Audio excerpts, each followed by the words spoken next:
Alors aujourd'hui, on va parler de réussir professionnellement, de gagner sa vie.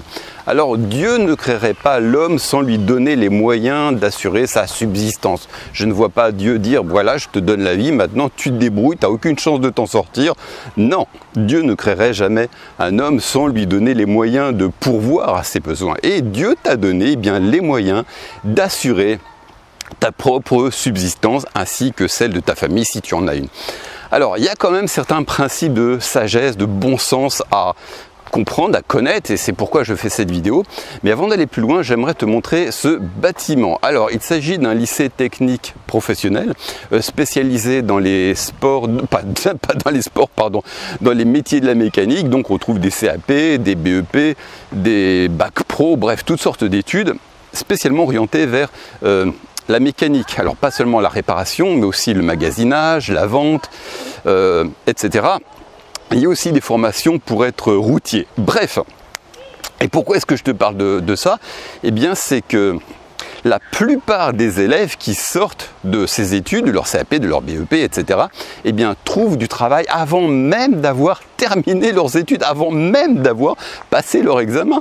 Et pourquoi? Pourquoi y a-t-il autant de demandes? Pourquoi est-ce que la plupart de ces élèves eh bien, sont à peu près sûrs et certains de trouver un travail avant même d'avoir terminé leurs études? Eh bien, parce qu'il s'agit d'un métier dans lequel il y a une vraie demande. Et aujourd'hui, eh bien, on trouve beaucoup de gens qui s'engagent dans des métiers dans lesquels il n'y a absolument aucune demande. Et on voit des gens donc, qui embrassent des carrières ou qui font des études parce qu'il y a un titre qui est auréolé d'un certain prestige. On les voit s'engouffrer dans des études d'économie, de marketing, de je ne sais pas trop quoi. Et même d'ailleurs, bien souvent, on ne sait même pas de quoi ça parle. Mais pourquoi? Eh bien parce que tout ça, toutes ces carrières sont auréolées d'un certain prestige, d'une certaine aura. Mais seulement la question, c'est y a-t-il un débouché financier? Est-ce que ça va faire bouillir la marmite? Non.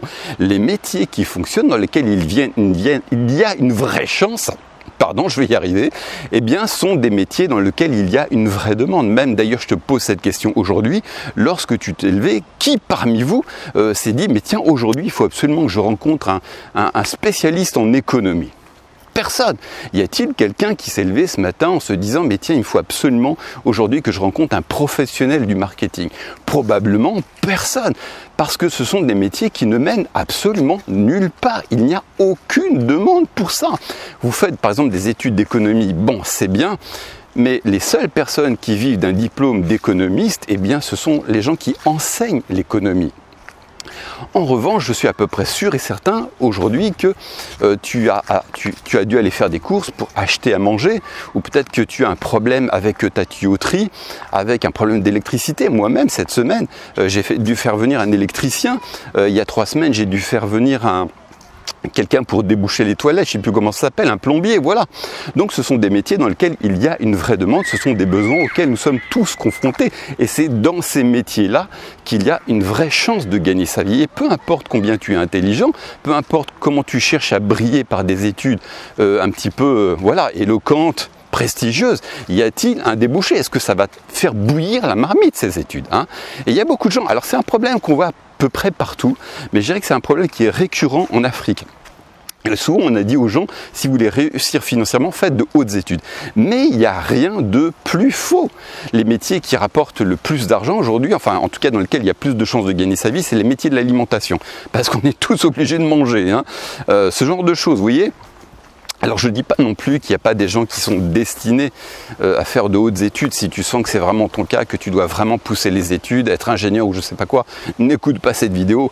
Mais je dis que beaucoup de gens eh bien, font cette erreur de s'engouffrer dans des professions pour lesquelles il n'y a aucune demande. Seulement celles-ci sont auréolées de grand prestige et c'est pourquoi ils vont là-dedans. Mais ça ne mène absolument nulle part. Alors, et bien entendu, tu peux avoir de l'ambition, ce n'est absolument pas, ça ne rentre pas en contradiction avec l'ambition. Par exemple, sur ma commune, on a 2 entreprises légendaires. C'est l'entreprise Gallier et l'entreprise Bochard.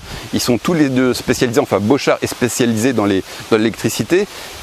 égalier dans l'électricité, la plomberie et d'autres choses. Et c'est qui Monsieur Beauchard? Eh bien c'est un gars, il y a peut-être 80 ans, je ne sais pas exactement, il était tout seul, il était avec sa caisse à outils et il allait de maison en maison pour faire des petites réparations dans l'électricité. Et puis un jour, il a eu le besoin de se développer. Il a pris un deuxième gars, puis un troisième gars, puis un quatrième, puis un cinquième, etc. Et maintenant, 70-80 ans plus tard, ils embauchent des dizaines, ils nourrissent des familles. C'est devenu une entreprise légendaire. Vous voyez? Donc tu peux avoir de l'ambition, ça n'empêche pas. Mais toujours est-il que c'est un métier dans lequel il y a une vraie demande. Et pourquoi dans certaines parties du monde, il y a un taux de pauvreté, il y a un taux d'échec, il y a un taux de pauvreté? Pourquoi? Parce qu'il y a des gens qui ont un vrai potentiel, mais ils s'engagent dans des voies dans lesquelles il n'y a absolument aucune demande, mais tout ça pour quelque part gonfler leur ego. Hein. Alors moi j'habite en France, dans un pays occidental, il y a beaucoup de défauts, il y a beaucoup de choses que j'aurais à redire sur l'Occident, mais en tout cas il y a quelque chose que j'aime, et plus particulièrement en France, c'est que les gens n'ont aucun complexe, il n'y a pas de honte à être boulanger, il n'y a pas de honte à être boucher, c'est des métiers qui jouissent au contraire d'un certain prestige, on aime valoriser ce genre de métier. Et notamment, on voit même des gens qui plaquent tout, même des ingénieurs qui ont un très bon salaire et qui plaquent tout pour aller élever des chèvres et faire leur propre fromage. Pourquoi? Parce qu'il n'y a pas de honte à être boulanger, il n'y a pas de honte à être électricien. Donc, on valorise beaucoup ce genre de métier. Il n'y a absolument aucune honte. C'est pas quelque chose qui atteint à l'estime de soi d'épouser ce genre de métier. C'est même quelque chose que l'on salue. Alors, ce lycée technique que je t'ai montré tout à l'heure, notamment quand j'étais journaliste, eh bien, j'ai eu l'occasion d'écrire plusieurs articles, et notamment sur les élèves de là-haut, et notamment j'ai rencontré plusieurs jeunes filles, et ça m'a surpris de voir autant de filles dans des métiers mécaniques, en principe des métiers d'hommes, et j'ai rencontré plusieurs jeunes filles qui étaient très jolies par ailleurs, et très intelligentes, et je me suis dit, mais avec leur potentiel, toutes les portes peuvent s'ouvrir. Et je me rappelle de l'une d'entre elles, son truc c'était de faire de la carrosserie. Elle était très jolie, très intelligente, elle aurait pu aller beaucoup plus loin, mais son truc c'était de faire de la carrosserie, c'est tout.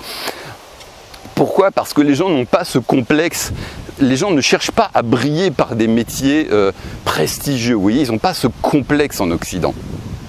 Et cette fille, elle est sûre de gagner sa vie, d'ailleurs elle gagne sa vie. Alors en général, c'est vrai que ces filles ne restent pas très longtemps dans leur métier, elles finissent par aller plus loin par la suite, se tourner vers l'avant, vous voyez, mais toujours est-il que ce que j'aime en Occident, c'est que les entre guillemets, avec beaucoup de guillemets d'ailleurs, les petits métiers, carrossier, boulanger, réparateur, bref, ce genre de métier-là, fonctionnel, pratico-pratique, eh bien il n'y a pas de tabou par rapport à ça.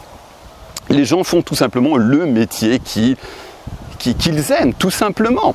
Et aujourd'hui, eh bien l'un des moyens de réussir professionnellement, c'est tout simplement de s'engager dans une voie dans laquelle il y a vraiment un débouché économique. Après, tu peux te développer, rien ne t'empêche de monter ta propre entreprise. Je ne sais pas, tu fais des études pour être plombier, eh bien si tu as des fortes ambitions, rien ne t'empêche de prendre un deuxième employé, un troisième, un quatrième, tu crées des costumes, tu crées l'excellence dans ton métier, tu vas voir que ça va cartonner. Hein. Alors ça, c'est une première chose. La deuxième chose qu'il te faut dans la vie, c'est la réactivité. Il faut être hyper réactif. On vit dans un monde où il faut être hyper réactif. Alors j'aime bien raconter cette histoire, mais mon grand-père, il me racontait l'histoire suivante. À un moment, quand il voulait se marier, il avait deux fiancées, et l'une ne connaissait pas l'existence de l'autre, et il ne parvenait pas à se décider. Donc il a donné rendez-vous aux deux filles à la gare. Il a dit, la première qui arrive, eh bien c'est celle que je vais épouser. Et finalement, comme ma grand-mère a une horloge dans la tête, elle est arrivée au rendez-vous, et c'est cette fille, c'est ma grand-mère que mon grand-père a décidé d'épouser. Et vous voyez, je suis là aujourd'hui à vous parler, eh bien grâce à la ponctualité de ma grand-mère. Aujourd'hui, il faut être réactif. Hein, dans certains pays du monde, eh bien, il y a un problème avec l'horloge. Voilà, et donc c'est la raison pour laquelle les pays ne réagissent pas. Hein, on voit bien dans certains cultes, dans certains pays, normalement le culte doit commencer à 10 h, mais tout le monde arrive à 11 h, 11 h 30, voire midi. Oui, non, si on veut réussir, regardez les Chinois, comment ils prospèrent. Des gens qui vénèrent un dragon, qui vénèrent des ancêtres, regardez comment ils réussissent.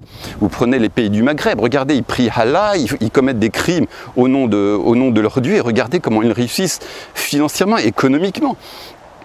Parce que ces gens sont réactifs. Donc si tu veux réussir, il faut être réactif. Il faut être réactif, il n'y a pas d'autre mot à dire. Bref, ça c'est une deuxième clé, donc viser l'excellence, viser la réactivité. Donc c'est pas quelque chose de très spirituel, je suis désolé si tu t'adonnais à quelque chose de très spirituel, mais c'est pas très spirituel, c'est du pratico-pratique, mais on a parfois besoin de sagesse. Alors il y a un verset qui dit, c'est Paul qui dit, laissez-vous attirer par ce qui est humble. Soyons attirés par ce qui est humble. Ne cherchons pas un métier, une formation, parce qu'il y a un certain prestige, il y a une certaine... c'est auréolé d'un... voilà, d'un certain prestige, quoi. Je trouve pas le synonyme, mais vous voyez ce que je veux dire.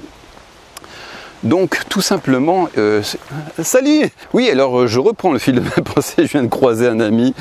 Bref, où est-ce que j'en étais? Oui, donc voilà, si tu veux réussir, eh bien tout simplement, il faut t'engager dans des études qui mènent quelque part, dans lesquelles il y a un vrai besoin, une vraie demande. Et puis si tu as vraiment des désirs d'expansion, eh bien rien ne t'empêche de toute manière de t'étendre. Deuxième point, c'est que tu vises l'excellence dans ce que tu fais et que tu es réactif. Hein. Et puis l'affaire est jouée, mets toutes les chances de ton côté. Je dis pas que tu vas être millionnaire, mais déjà en tout cas tu auras plus de chances de ton côté pour réussir. Et puis aussi un troisième point que j'ai pas développé, c'est tout simplement dépendre du Saint-Esprit. Le Seigneur peut t'inspirer. D'ailleurs le Seigneur va t'inspirer si tu lui demandes. Moi il y a presque tout ce que j'ai fait dans la vie, eh bien c'est vraiment le Seigneur qui m'a dirigé. Hein. Il y a très longtemps de ça, je crois que c'était en 99, je ne savais pas trop quoi faire de ma vie.